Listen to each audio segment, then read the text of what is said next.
Bonjour à toutes et bonjour à tous, c'est Sheridan. Eh bien, je vous retrouve aujourd'hui sur cette nouvelle vidéo pour vous parler et jouer, bien entendu, au jeu et du jeu Maracaibo. Alors, Maracaibo, c'est un jeu qui a été créé par Alexander Pfister. Les illustrations de ce jeu ont été faites par Aline Kierman et Fiore GmbH. L'éditeur anglais de ce jeu, c'est GameUps. Et l'éditeur français, c'est Super Meeple. La traduction française a été assurée par Robin Favier et Arnaud Zanier. C'est un jeu pour 1 à 4 joueurs, pour des joueurs âgés de 14 ans et plus. Il est prévu une durée de jeu de 30 minutes par joueur. Pourquoi je vous parle aujourd'hui de ce jeu? Eh bien, je vous parle de ce jeu parce que, alors, oui, c'est un jeu que j'ai depuis un petit moment, hein, vous vous doutez bien, c'est pas un jeu qui date d'hier. Bien qu'il ne soit pas si vieux que ça, c'est un jeu auquel j'avais joué, j'avais fait des parties en multi, puis en solo également, et j'avoue que le solo m'a bien plu. Il est très simple, très simple, mais il a son efficacité, et en plus de ça, on peut varier sa difficulté, et ça, c'est tout à fait intéressant, et c'est pas factice, on ressent bien la difficulté si on veut l'augmenter. Alors, c'est un jeu qui va nous parler des Caraïbes. Et oui, vous regardez cette carte ici, nous avons ici les Caraïbes et toutes les îles qui la composent.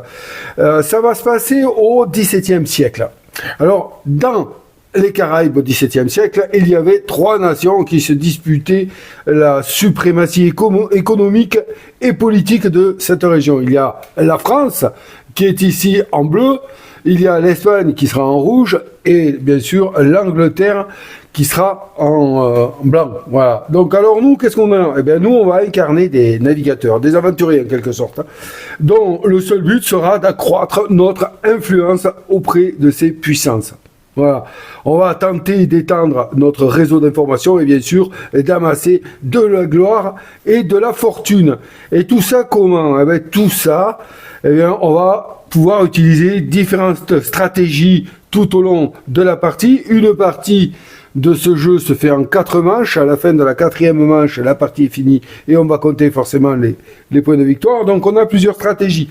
On va pouvoir transformer notre navire. Vous allez voir, on a un plateau qui contient des actions et qui symbolise notre navire. On va pouvoir débloquer des actions bateaux pour, voilà, justement, nous rendre la tâche plus facile. On va donc pouvoir augmenter notre bateau en nous octroyant des actions supplémentaires. On va pouvoir effectuer des combats non pas contre des nations, mais pour des nations, afin d'accroître notre influence auprès de ces nations, hein, les 3 nations présentes, l'Espagne, France, Angleterre. Donc on va combattre à leur côté pour leur montrer notre bravoure. On va pouvoir mener des raids éclairs sur des ports voisins ou alors annexer des ports. Les ports sur Maracaibo sont symbolisés par des hexagones ici surmontés d'un drapeau. Vous les voyez, les petits drapeaux qu'il y a, tout ça, ce sont des ports de ville. Il y aura bien sûr des ports de villages. Les villages, ce sont ces petits cercles ici, là, comme ça. Ça, c'est les villes, ça, c'est les villages. Donc, il y en a un peu partout sur le bateau.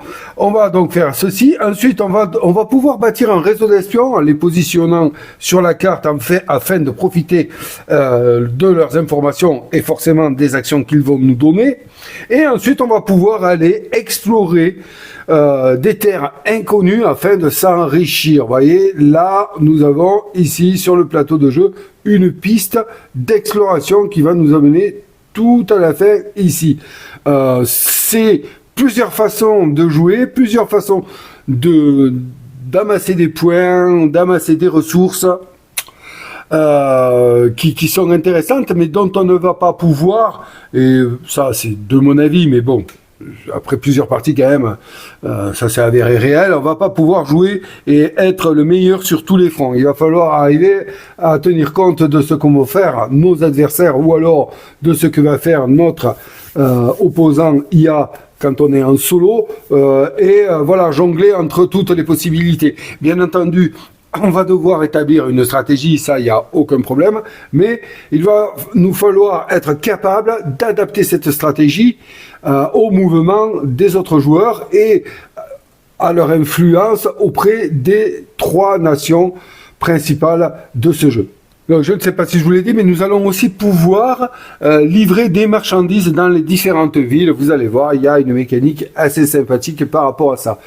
Alors, les axes principaux de ce jeu, pour moi, sont l'influence que l'on va gagner et qui va être mesurée sur cette piste-là, auprès des différentes nations. Vous allez voir, on va faire une mise en place et puis on va comprendre tout ça. Ça, c'est quand même un des points clés comment dirais-je, de la stratégie. Il faut vraiment tenir compte. Ensuite, le deuxième axe ici, c'est l'exploration qui va nous permettre d'obtenir des ressources, notamment des doublons, hein, vous les voyez symbolisés, mais également des points de victoire symbolisés par ceci. On va pouvoir accomplir des quêtes qui sont symbolisées dans le jeu par ces petites tuiles ici, en répondant à des prérequis bien entendu. Donc ça, c'est une piste à ne pas négliger, bien que moi, vous allez voir pendant la partie, je n'ai pas pour habitude d'aller trop loin, mais ça va dépendre des objectifs que l'on va tirer, car pour nous guider un peu, pour guider les débutants, lors de la mise en place, chaque joueur va aller tirer des cartes carrières. Ces cartes carrières vont un peu orienter notre stratégie et nous aider à y voir un peu plus clair lorsque on ne comprend pas tous les tenants et les aboutissants. Donc ça, c'est assez intéressant. On va pouvoir également construire des bâtiments, donc des bâtiments de prestige. Il y en aura 4 pendant la partie, ils sont ici, qui vont eux nous donner des points de victoire en fin de partie. Ça va également nous aider ou confirmer notre stratégie. Vous verrez ça, parce qu'ils chiffrent en fonction de telle ou telle chose que l'on aura fait sur le plateau de jeu. C'est un jeu à base de cartes, vous en voyez quelques-unes disposées ici, appelées cartes projet dont la pioche est située là-bas, qui vont nous permettre, ces cartes vont nous permettre de nous donner plus de revenus en fin de manche, de nous donner plus de points de victoire en fin de manche, de nous faciliter des actions, et ainsi de suite. C'est le nerf de la guerre. Ces cartes vont nous permettre également de réaliser des combos au fil de l'aventure. Ce qui est également intéressant dans ce jeu, c'est que le plateau est modulable. Bon, alors, il y a déjà, lors de la mise en place, mais ça, beaucoup de jeux le font, c'est-à-dire que, vous voyez ici, il y a des tuiles villes qui vont être mis en place et qui ne seront pas les mêmes forcément de partie en partie, parce qu'on va mélanger parmi un tas de tuiles. On a ici des tuiles quêtes que je vous ai montré et dont le tas de réserve est ici, qui vont être différentes de partie en partie. Ça aussi, bon, c'est pas très surprenant. Je veux dire, c'est pas innovant, hein, ça existe dans les jeux. Là, nous avons des tuiles combat que l'on va mélanger, disposer en deux temps. On peut tout aussi bien décider de les mettre dans un sac, les tirer au hasard, voilà, qui vont amener des combats différents, parce que ce sont des tuiles combat. Ensuite, il y a autre chose. Il y a deux façons de jouer à ce jeu. Il y a un mode sans histoire. Donc sans histoire, entendez par là qu'on ne va pas suivre une histoire. Et puis il y a un mode avec histoire, voilà, qui va poser des tuiles héritage sur le plateau que l'on va sauvegarder en fin de partie en fonction de nos résultats et que l'on ressortira et que l'on replacera ou pas, toujours en fonction de nos résultats, lors des prochaines parties, et qui vont faire évoluer le plateau en disposant des tuiles dessus, mais également évoluer le tas de cartes de projet de départ. Voilà, entre autres. Donc, vous voyez, ça, c'est intéressant. Alors, si on vient sur le mode sans histoire, de base, si on prend le niveau facile, eh bien, il n'y a aucune tuile héritage, c'est-à-dire qui modifie le plateau d'origine sur le plateau de jeu. Si on prend un niveau moyen, eh bien, on va commencer à rajouter des tuiles. Et si on prend le niveau difficile, ça va être pareil. On va rajouter des tuiles sur le plateau et des cartes sur le paquet projet de départ. C'est des parties one-shot. Voilà, on joue, il y a un gagnant et on est content. Voilà, il n'y a pas de suite. Tandis que le mode histoire, il y aura une suite. Il y aura un peu de narration à lire et il y aura une suite. Vous voyez, toutes ces tuiles-là, ce sont les tuiles héritage que l'histoire nous demandera de venir poser sur le plateau en fonction de ce que l'on va résoudre comme histoire ou pas, et de notre avancée dans l'épopée de Maracaibo. Donc ça reste un jeu de gestion de ressources et de combos de cartes pour être grossier, on va dire, mais qui arrive à se modifier, et ça c'est assez intéressant, tout au long des parties que l'on effectue. Donc si on fait une partie one-shot, c'est tout aussi intéressant. Ça, il n'y a pas de problème. Vous voyez, je vous ai disposé ici sur le plateau de jeu déjà des tuiles héritage qui viennent altérer le plateau. Regardez ici, nous avions un village, à présent nous avons une ville, par exemple. Ici, nous avons une île où il n'y a rien, là, nous avons une île où il y a quelque chose. Ça, là, il y a une autre tuile ici, et puis là, il y a une autre tuile ici, vous voyez, qui se fondent dans le décor, on les voit pas, mais quand on les bouge, on les voit. Voilà, donc ça, ce sont des tuiles héritage que j'ai posées si je jouais en niveau moyen, en one-shot, en mode sans histoire. Voilà. Donc ça, c'est quand même un point assez intéressant pour un jeu de ce type, hein, qui va amener cette modification du plateau de jeu, mais aussi des cartes projets qui seront à notre disposition pour pouvoir, comme je vous l'ai expliqué rapidement, augmenter nos revenus, augmenter nos points de victoire et nous donner la possibilité d'effectuer des combos différents en fonction de nos stratégies. Alors, maintenant qu'on a parlé un peu, hein, je vous ai brossé un peu le principe du jeu, on va regarder vite fait le plateau de jeu. Donc, sur le plateau de jeu, vous voyez cette piste ici, où l'on va poser les pions des joueurs, hein, les pions de score des joueurs, eh bien c'est la piste des points de gloire, donc de victoire en quelque sorte. Hein. Donc elle fait tout le tour, on a chaque joueur un jeton 100 ou 200, lorsqu'il va dépasser ces points-là, hein, voilà, 200, balèze. Hein. Bon, moi je suis pas encore arrivé à 200, eh oui. Et c'est comme ça. Mais bon, c'est moi ça. Donc ensuite, on a, bon, allez, on va commencer par ici, on va remonter. On a ici la carte des, oh là là, des Caraïbes, excusez-moi. Où vont se situer, comme je vous en ai parlé, des villes et des villages. Les villages, ce sont ces petits cercles ici, que l'on voit ici, et ils sont tous nommés, hein. Santa Marta ici, Portobello, et non, ici c'est devenu une ville, hein. La Ceiba ici, Camargo ici, bon, enfin voilà, hein, toutes les villes, tous les villages, excusez-moi, sont ces petits cercles ici. Ici, il y en a un nouveau. Les villes, ce sont ces gros cercles comme ceci, mais également ces hexagones ici avec ces drapeaux qui vont nous permettre, vous verrez bien pendant le jeu, de marquer des points de victoire. N'oubliez pas ce symbole comme ici, ça c'est le symbole point de victoire. Donc on va voyager, on va déplacer nos navires d'emplacement en emplacement, et l'endroit où s'arrêtera notre navire sera l'endroit où nous allons pouvoir effectuer nos actions. Les actions vont différer en fonction de l'emplacement où nous allons nous arrêter. Si nous nous arrêtons en ville, nous ferons l'action indiquée sur le parchemin ici, plus une action de livraison indiquée ici. Vous voyez que tous ont des emplacements de livraison. Ça, c'est intéressant. Une fois qu'un emplacement de livraison est pris par un autre joueur, eh bien, on ne peut plus livrer pendant ce tour, car à la fin du tour, eh bien, les livraisons, les jetons livraison s'en vont, et puis c'est à nouveau disponible. Et ensuite, chaque parchemin a une action qui lui est propre et qui est distribuée au hasard en début de partie, que l'on va pouvoir faire. On aura dans notre tour également des actions gratuites qui seront d'accomplir une carrière ou de planifier un projet. On y viendra. Donc, on a en tout, chaque joueur aura pour son déplacement 7 mouvements. Donc, au maximum, il va pouvoir, en passant par où il veut, se déplacer de 7 emplacements et s'arrêter là où il le souhaite et faire l'action du lieu où il s'arrête. Il peut très bien ne faire qu'un seul déplacement. C'est lui qui voit. Mais les actions village, lorsqu'on va s'arrêter sur un village, seront conditionnées par le nombre de cases que l'on aura parcouru avant de s'arrêter dans un village. Et oui, c'est comme ça.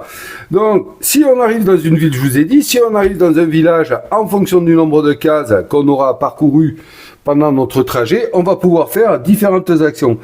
Si on arrive dans un village et que l'on a parcouru une case, on aura droit à une action village. Si on a parcouru 4 cases, on aura droit à 2 actions village, excusez-moi. Et si on a parcouru 7 cases, on aura droit à 3 actions village. Ceci peut s'améliorer avec, et là je vous montre le plateau du bateau, en débloquant des actions village supplémentaires comme celle-ci, qui nous mettra, avec 2 déplacements, on fera 2 actions village, avec 5 déplacements, on fera 3 actions village. Voilà, comment est-ce qu'on va débloquer ces actions-là? C'est en livrant des marchandises. Pour livrer une marchandise, il va falloir posséder dans notre main une carte qui contiendra la marchandise requise. Donc sur les cartes, l'ergonomie ici En haut de ces deux icônes, ce sont des marchandises. Voilà. En bas, ce sont des objets. Donc là, non, par contre, hein, là, ça c'est une herbe. Eh bien, si c'est considéré comme un objet, mon Dieu, ça sert plutôt à remplir des quêtes. Voilà. C'est du tabac, je crois, ça. Donc après, on a des livres, on a des lorgnons, là, comme ceci. Donc ça, en bas, c'est des objets. Et en haut, ce sont des marchandises. Donc pour livrer une marchandise, si je veux aller livrer, par exemple, ici à Santiago, eh bien, je vais devoir livrer la marchandise qui est inscrite. Et donc, me défausser d'une carte en main. Attention, parce qu'il y a des cartes peuvent avoir plusieurs statuts. Elles peuvent être planifiées. Et ça fait partie d'une action gratuite, je viens de vous la dire, planifier un projet, parce que ça, ce sont des cartes projet. Si je planifie un projet, je viens la positionner une carte ici. Quand il y en a 3, eh bien, on ne peut plus en rajouter. Hein, voilà, c'est comme ça. Et une carte projet qui a été planifiée ne peut plus être enlevée, à part d'acheter la carte et de la mettre par devers nous comme carte active pour les bonus qu'elle nous donne en bas. Voilà. Donc, le coût d'achat d'une carte, c'est ici. Là, en l'occurrence, 15 florins, le nom de la carte. Je vous l'ai dit, la marchandise et l'objet. Bon, mais là, c'est du tabac. Et ici, ce sont les différents bonus et les différents plus qu'elles vont nous donner. Avec, éventuellement, un texte pour expliquer ce qu'elle nous donne, cette carte. Donc, acheter une carte, c'est payer le coût et éventuellement s'acquitter de la condition qu'il faut remplir en plus que de payer le coût. Ici, c'est défausser un espion de notre navire et le mettre dans la défausse, payer 7 florins et on peut acheter cette carte et la mettre active. Voilà, hein, d'accord? Donc, une carte qui est ici en zone de planification ne peut être retirée qu'en l'achetant. Donc, on n'a que 3 emplacements. Voilà, il faut faire attention quand on planifie une carte, il faut avoir une idée de ce qu'on veut faire. Personnellement, il m'arrive de planifier des trucs que je ne fais jamais, mais bon, au final, j'arrive à m'en sortir. Voilà, ça c'est encore une fois, c'est moi. Voilà, parce que des fois, la stratégie fait qu'on n'y arrive pas. Donc, on arrive, j'en étais à l'action village, donc je vais livrer une marchandise. Pour livrer, eh bien, je veux livrer celle-ci, je défausse cette carte, je la mets dans la défausse là-bas, des cartes projet, voilà, ok, et je vais aller prendre un disque de mon navire, ici, celui que je veux, mis à part certains qui ont des conditions. Celle-ci a une condition, celle-ci a une condition, mais les autres n'en ont plus. Ces conditions-là, ça veut dire qu'il faut avoir 4 emplacements de notre plateau navire, comme ceci, qui est déverrouillé. Et ici, il faut 6 emplacements déverrouillés pour pouvoir commencer à déverrouiller ça. Ou ça, d'accord? Donc, je vais prendre un disque et je vais le positionner sur la case, une des cases libres. Parce que s'il n'y a plus de cases libres, on ne peut plus livrer de marchandises. Et là, j'aurais fait mon action. Ça, c'est une action, que l'on peut ou ne peut pas faire. C'est à nous de décider. Voilà. Donc, on livre ça, bam, et comme ceci, eh bien, on se débloque des actions ici. Donc, je vous parlais de cette action pour s'agrémenter, pour que les actions en ville soient un peu plus prolifiques, eh bien, il nous faut avoir enlevé les jetons livraison qui sont ici pour pouvoir l'acquérir. Il y a différentes couleurs d'actions ici.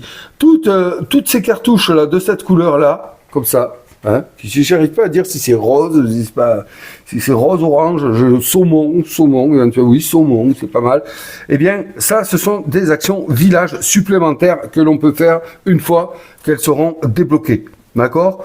Ensuite, il y a, donc je vais vous les montrer, des effets de revenus. On en a ici. On sait que tout ce qui est sous un cartouche comme ça, vert, ce sont des actions de revenus et qui vont venir modifier nos 2 pistes de revenus qui sont ici sur le plateau. Donc on a ici la piste de revenus des points de victoire que l'on va marquer à chaque fin de manche,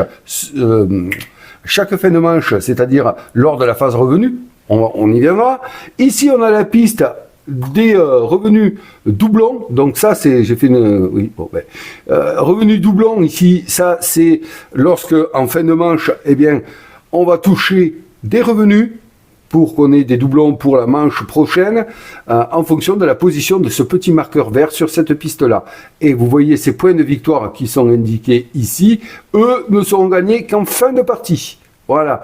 Donc, c'est important de monter sur ces 2 pistes le plus tôt possible pour les rendre efficaces, car il y a 4 manches et forcément, notamment pour la piste de doublon, pour gagner des doublons, elle ne sera pas utile lors de la 4e manche, qui sera la dernière, car nous ne toucherons pas de revenus à la fin de celle-ci. Donc il faut bien viser ça. Donc ça, on revient sur ces icônes vertes, ça joue sur ces 2 pistes. Certaines auront une condition comme ceci, qui vont faire appel à un jeton que j'oublie tout le temps le nom de ces jetons, c'est jetons combinaison.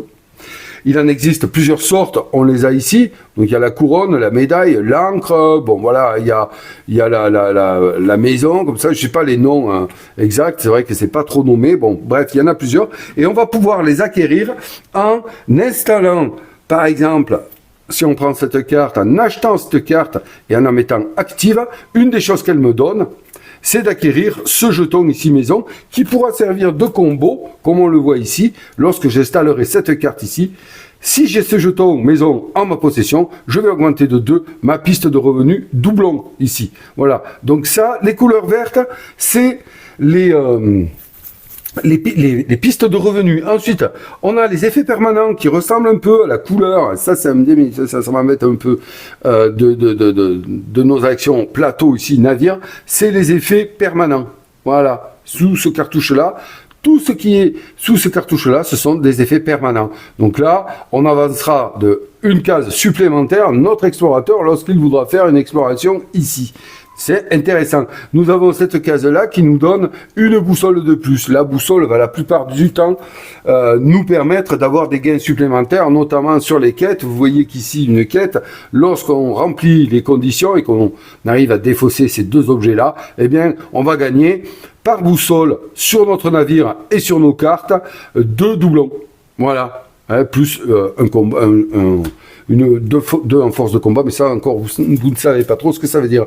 Donc ensuite, comme couleur, on a la couleur bleue, par exemple celle-ci, qui elle va concerner l'espionnage. Cette carte-ci, ça va nous permettre de positionner sur l'emplacement 7, comme indiqué ici, on paye 7 florins.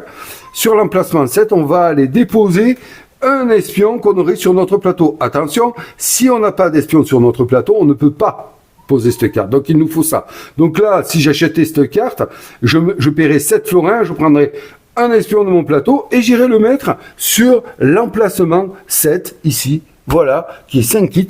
Et lorsque mon navire, eh bien, s'y arrêterait ou ferait escale, eh bien, je pourrais choisir, et c'est pas une obligation, comme action principale d'effectuer, donc c'est-à-dire ne pas faire d'action village, puisque là je suis sur un village, mais je dirais non, je fais l'action de mon espion ici, et là ben, on ferait les effets ici qui sont expliqués, hein. Défausser 3 marchandises identiques et gagner 5 florins ou doublons, gagner 2 points de victoire et 2 en force de combat. Elle est assez puissante. Voilà comment on installe des espions. Voilà. Tout espion qui ne serait pas utilisé pendant notre tour, pendant notre manche, eh bien, nous rapporterait 2 points de victoire. Il y a des conditions, mais ça, on va pas y venir maintenant. Ça va embrouiller. On en est aux couleurs. Ensuite, on a les effets immédiats. Les effets immédiats, c'est sous ce cartouche-là. Sous ce cartouche-là, comme ceci, un peu marron, beige, eh bien, ça, c'est les effets immédiats. C'est-à-dire que lorsqu'on installe cette carte, qu'on l'achète, eh bien, bam, on va gagner 2 espions. Ici, de la réserve générale de notre couleur qu'on va mettre sur notre plateau navire. Voilà, et toujours, vous rappelez ici couleur verte, ce sont les effets de revenus. Eh bien, on va monter de 1 notre piste de revenus et on va, si on possède la couronne, lui rajouter 1 en plus. Donc voilà, hein. Elle n'est pas très chère pour ce qu'elle donne quand même. Elle peut être intéressante cette piste. Ensuite, on a la dernière icône, ce sont les bâtiments de prestige. Avec cette icône-là, je vous rappelle que les bâtiments de prestige, il n'y en aura que 4 par partie et que les joueurs vont pouvoir les acquérir moyennant le coût et de poser un espion en leur possession, c'est-à-dire sur leur plateau navire, sur cette carte. Attention, encore une fois, si vous ne possédez pas d'espion sur votre navire, vous ne pouvez pas acquérir cette carte. C'est impossible. Donc je disais, ceci, ça va être un gain en fin de partie. Voilà. Donc là, par exemple, lors du décompte final, par amélioration de navire, on gagne 2 points de victoire. C'est énorme. C'est énorme. En plus, il n'y a pas de limite. Certaines cartes ont des limites.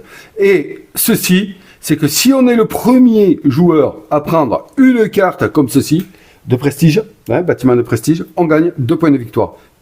Cartouche beige, effet immédiat. C'est pas 2 points de victoire qu'on va aller mettre là-bas, puisque c'est pas sous un cartouche vert. Voilà, une fois qu'on a compris ces différents cartouches de couleurs, tout roule. Après, je vous dis, il y a des aides, une aide bien faite.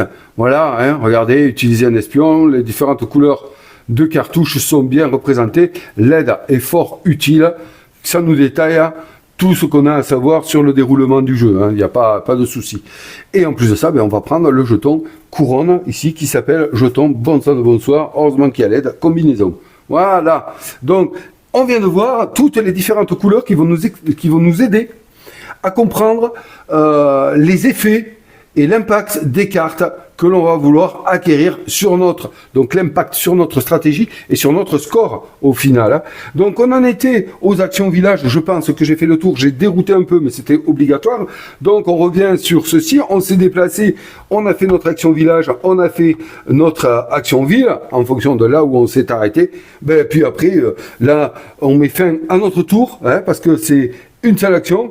Qui peut être bonifié ou pas. On peut faire nos 2 actions gratuites. On a vu l'action planification d'un projet, c'est-à-dire une carte en main que l'on va positionner ici.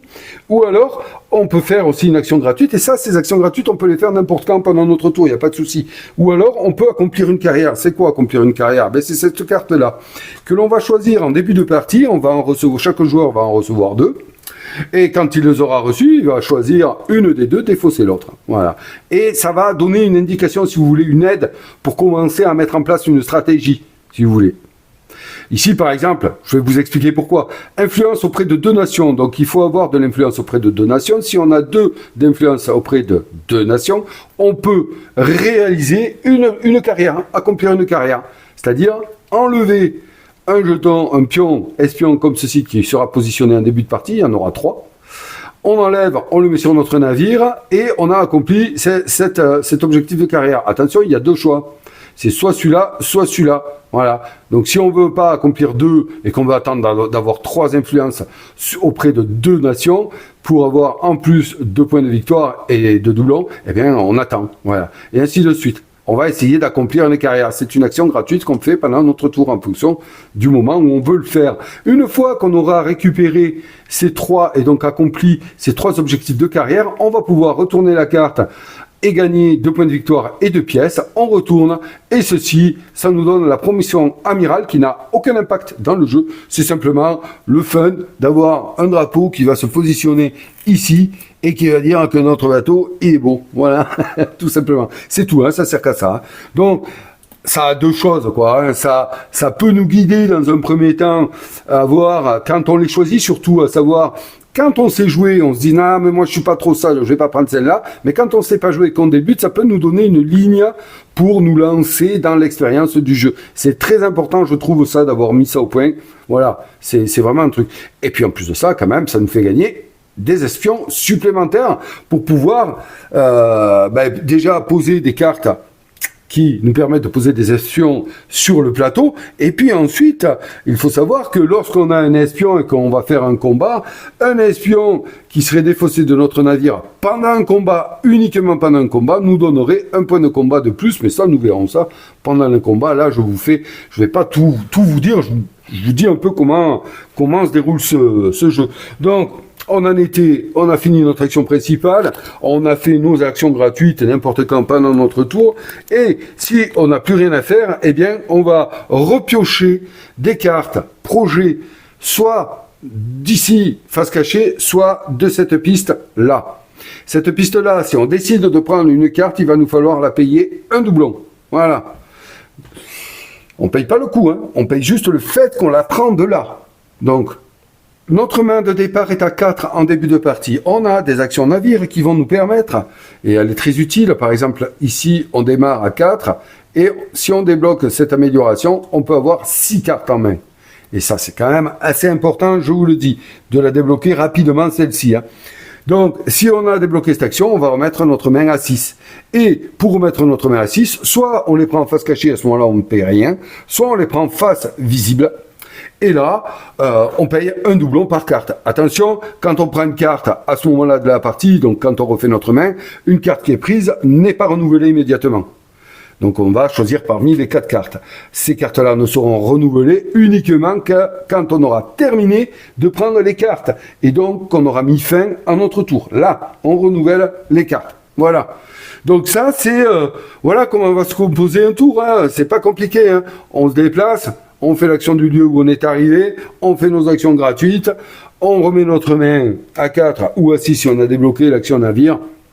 Et puis, c'est au joueur suivant de jouer. Voilà. Et on va faire ça hein, jusqu'à arriver là. Donc, on a vu la piste d'exploration ici. Hein, mais ça, on va le voir dans le jeu. C'est juste, sachez que ça existe là et qu'on va s'y déplacer pour gagner des bonus. On va faire le tour. Il y a un truc sur le déplacement. Hein, vous le voyez, c'est indiqué par les flèches. Ici, on ne peut pas faire demi-tour. Hein. Donc, par exemple, ici, quand on a choisi de passer par le haut, on va pas pouvoir revenir et passer par là. Hein. Non, non. Hop, on fait comme ceci et on suit les flèches pour notre déplacement. Là, c'est assez spécial. C'est une tuile hein, qui nous permet de faire ceci. Mais bon, voilà, ça, c'est une tuile qui a été rajoutée, rappelez-vous, hein, je vous l'ai dit. Donc, on a fait ça, on a tourné, puis on va arriver ici. On va arriver aux cases appelées arriver à bon port. Ouais, quelque chose comme ça. Celle-ci, celle-ci, celle-ci, celle-ci. Là, vous voyez qu'il y a une main rouge. Ça veut dire qu'un joueur qui va arriver ici et qui avait décidé de faire 8 déplacements, ben, moi je veux aller là-bas direct, et ben non, tu peux pas. Dès que tu arrives sur une main rouge, tu t'arrêtes. Tu t'arrêtes. Et là, il n'aura plus qu'à faire soit cette action de combat, soit action d'exploration, avancer son explorateur sur la piste ici d'exploration. Voilà. Une fois fait, et éventuellement une ou les 2 actions gratuites de son tour, je vous le rappelle, qui sont accomplir une carrière ou planifier un projet. Voilà. Une fois qu'il a fait ça, il remet sa main, et là, et les autres jouent. Voilà. Et chaque joueur va devoir faire un stop ici, hein, tout le monde. Ensuite, quand on est à la première et à la 3e manche, on va ici, au tour prochain. Quand on est à la 4e manche, on va monter ici, puis ici. Chaque case terminale met fin ici, ça met fin à la manche. Et ici, ça met fin à la partie, mais immédiatement. D'accord? Un joueur est là. Il arrive ici, blam, il fait ses actions du tour, et il met fin à la partie immédiatement. Si un autre bateau était ici, c'est pas grave, il termine ici lui aussi, hein, la manche en cours. Qu'est-ce qu'il y a comme action à faire ici? Eh bien, aucune, à part prendre 3 points de victoire, point barre. Il n'y a aucune action possible à faire, sauf les 2 actions gratuites du tour. Je vous rappelle, accomplir une carrière ou planifier un projet. Et c'est tout. À la fin de ceci, le joueur remet sa main à 6 ou à 4 en fonction, et un décompte intermédiaire est fait. Donc le décompte intermédiaire, il est résumé ici. Voilà, on ne va pas rentrer dans les détails, mais sachez que c'est ainsi. À la fin de ce décompte intermédiaire, les joueurs auront marqué leurs points en fonction des pistes de revenus ici, tatati tatata.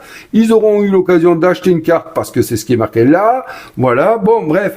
À la fin de ce décompte intermédiaire, tous les bateaux, donc peu importe leur emplacement, seront repris et remis à la Havane.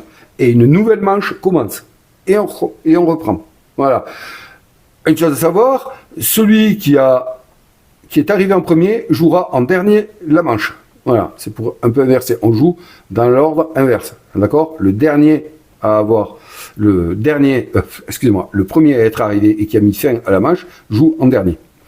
Quand on arrive à la 4e manche, eh bien, c'est pareil. C'est le même principe. Le bateau arrive là, bam, stop, il marque 3 points de victoire. Il ne peut pas faire d'autre action que celle, action gratuite.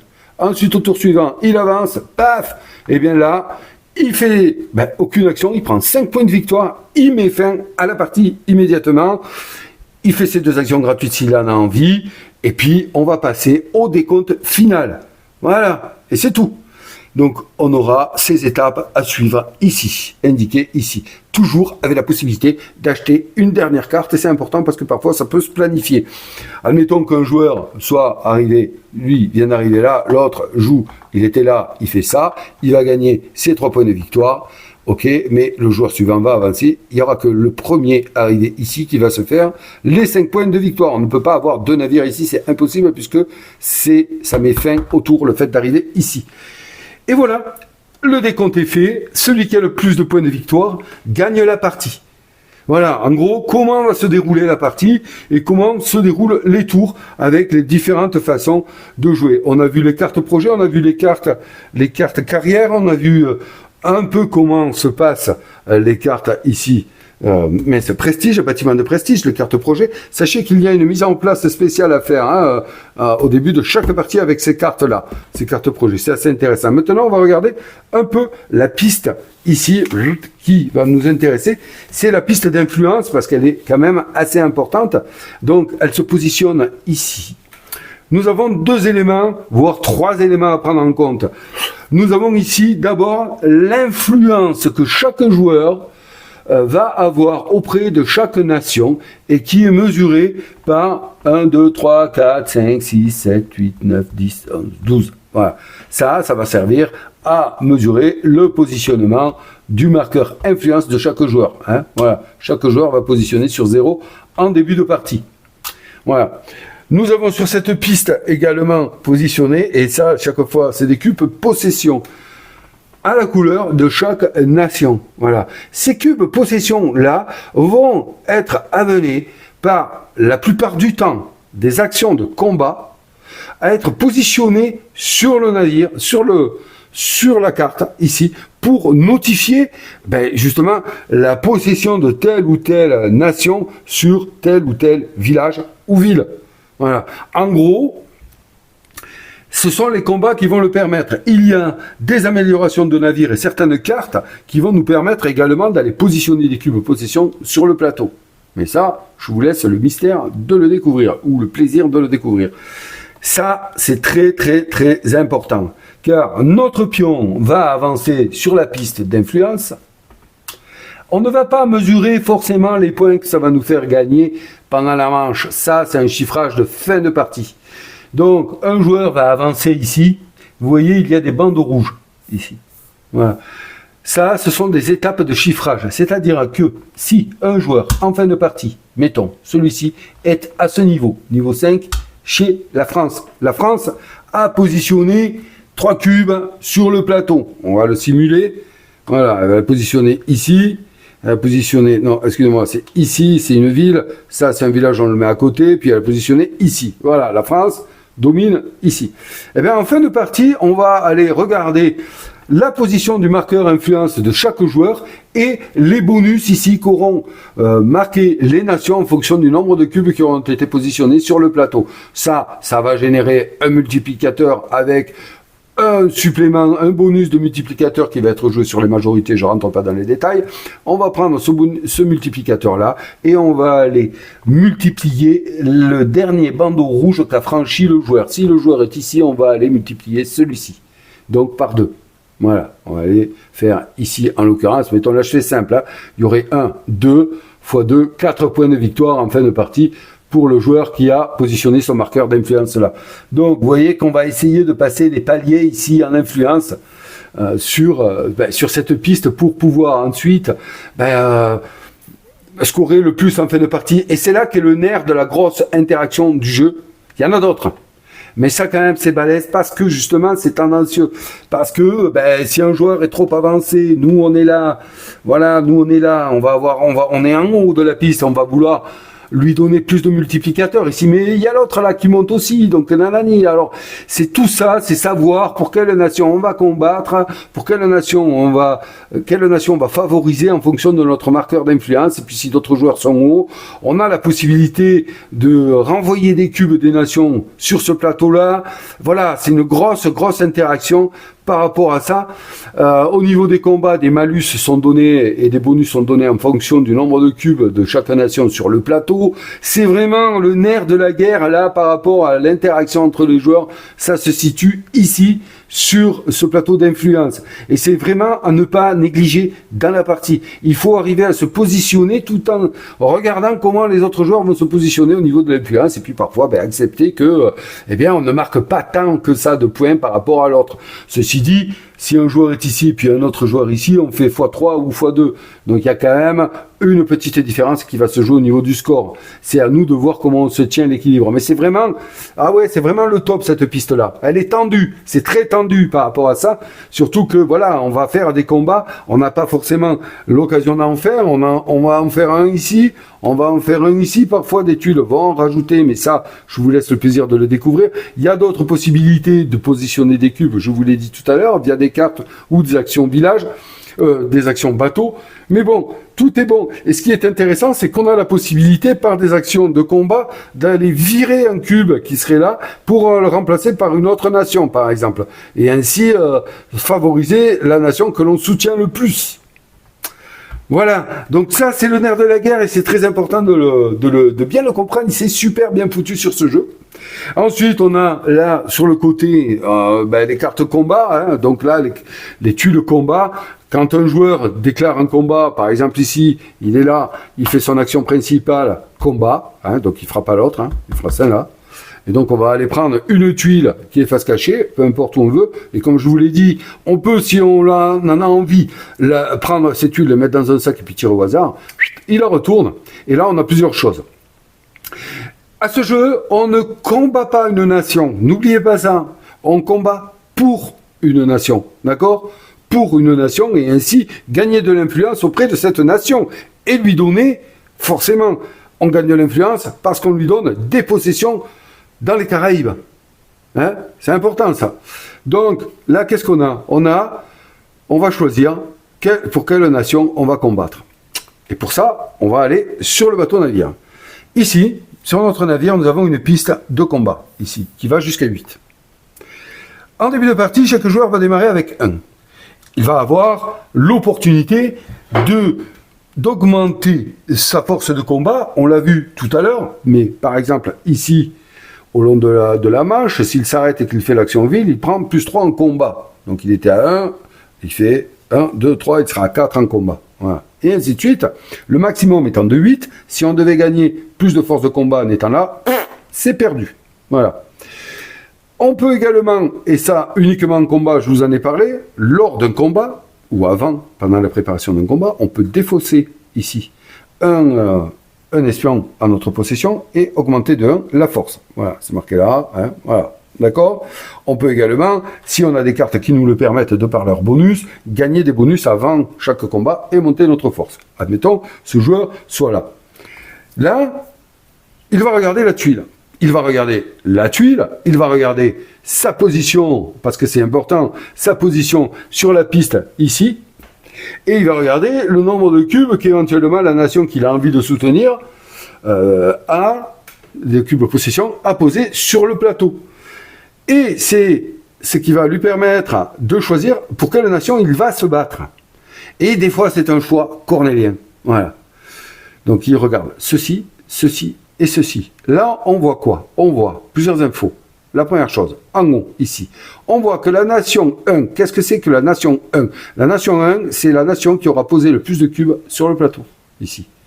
Donc, en gros, celle qui a la plus grosse présence et la plus grosse influence sur le plateau.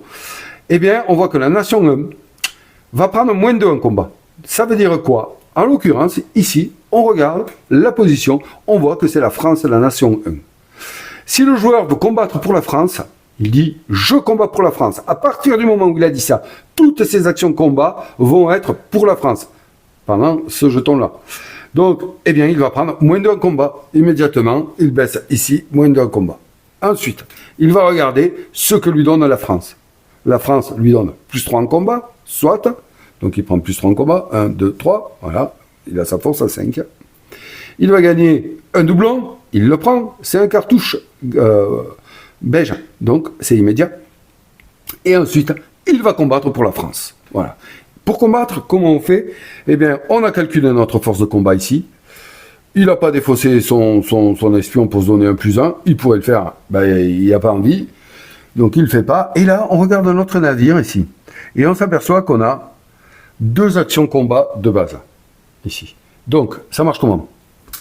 Ça marche comment ? Attendez voir. Je vais aller vous chercher quand même un plateau libre pour vous expliquer. Parce que sinon, voilà. Ici, ça marche comment ? Il a 2 choix.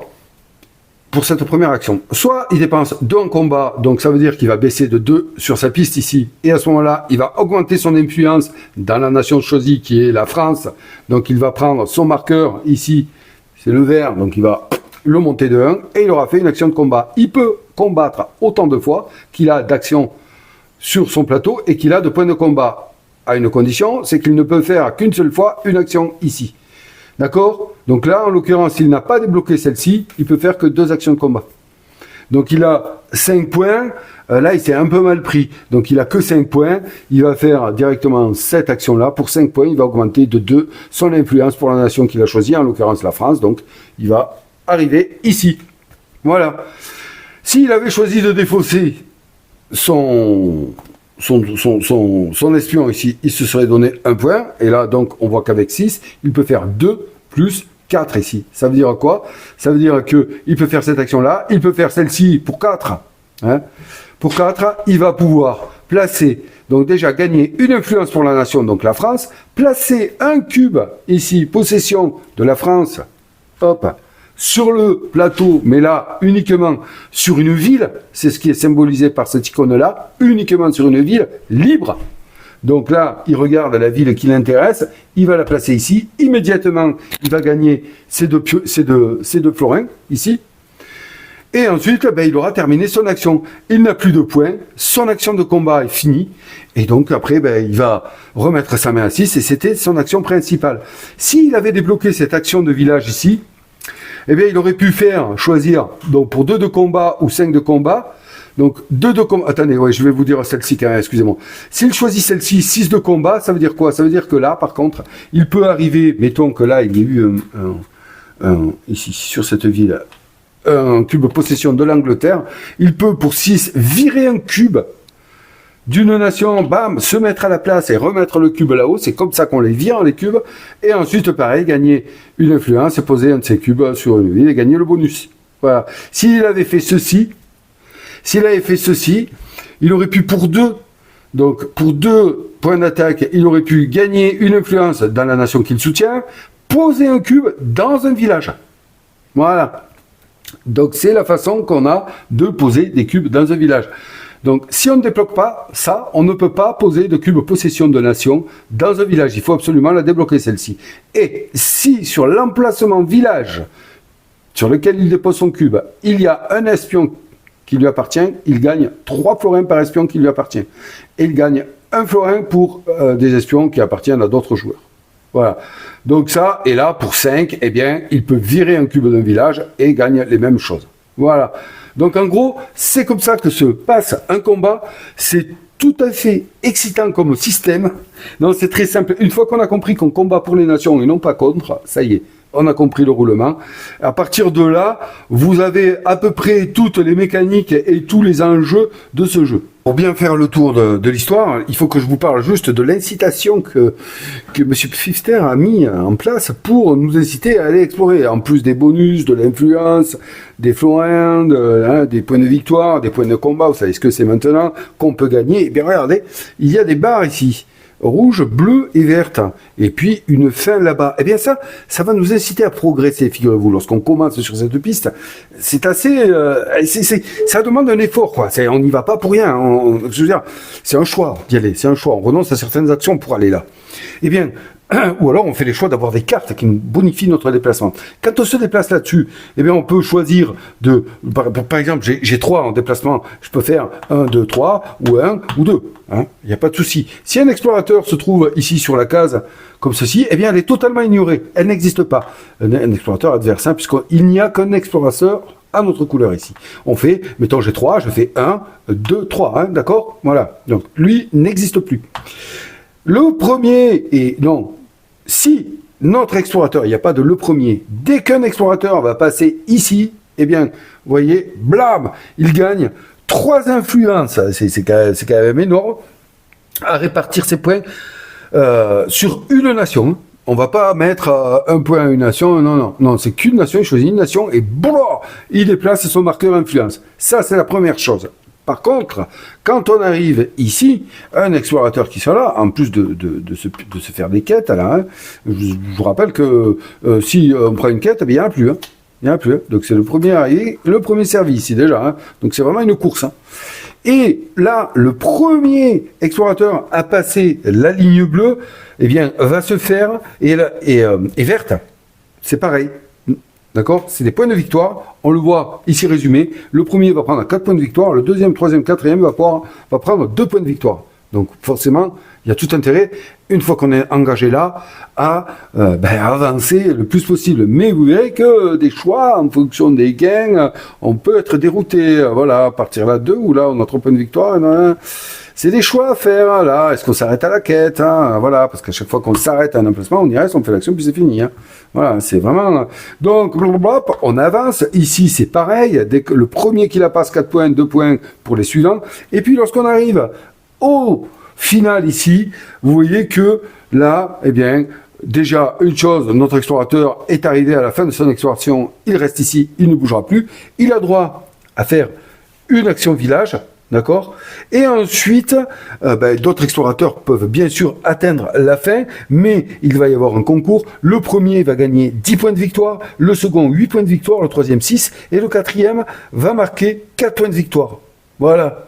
Donc, c'est quand même, vous l'aurez compris, le but c'est d'être toujours le premier partout. Mais ça, si c'était aussi simple, on irait vivre là.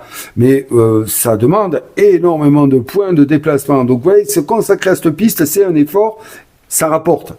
Non, sérieux, ça rapporte. Parce que mine de rien, arriver à ce niveau-là et se faire autant de points de victoire, waouh, je vous dis, c'est balèze. Hein. Mais bon, après, tout se calcule en fonction des déplacements auxquels on a droit, bien entendu. Et on peut, envoyer notre explorateur pour gagner du combat, pour nous bonifier un combat futur et ainsi de suite. Donc il fallait quand même que je vous parle de cette piste d'exploration.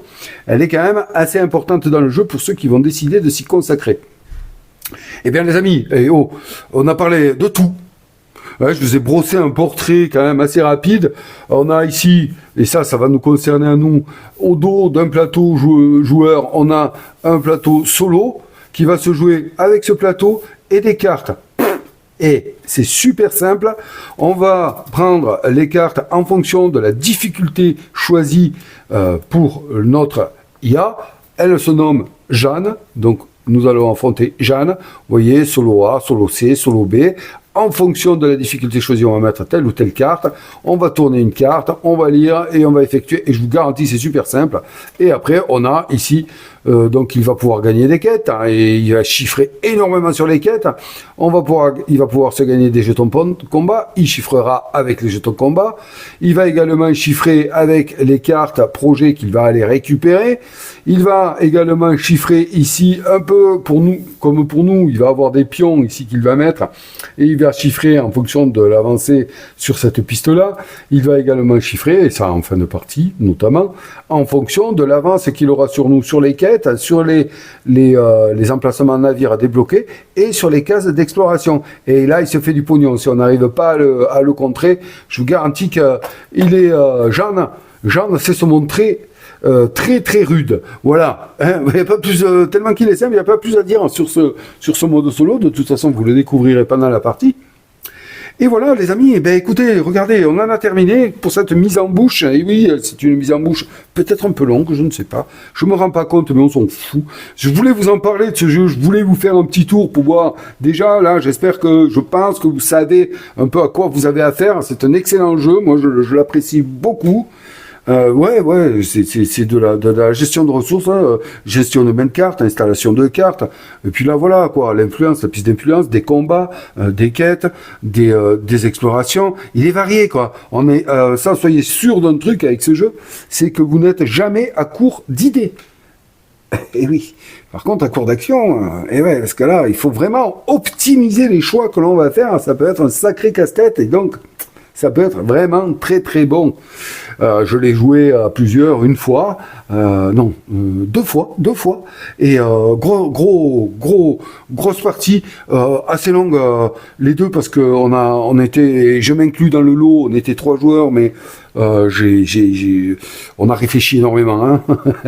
C'était nos premières et donc ça prenait un temps. On n'avait pas le fait de réfléchir pendant que les autres jouent. Ça nous aurait aidé. On faisait pas ça. On regardait ce que les autres faisaient. Enfin bon voilà.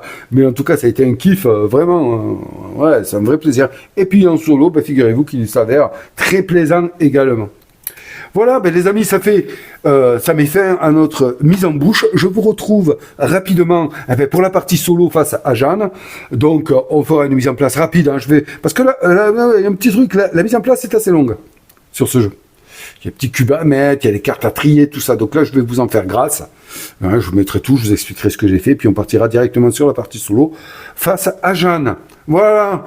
Eh bien les amis, je vous souhaite de prendre soin de vous et je vous dis à très vite pour la suite de notre aventure sur Maracaibo. Bye bye.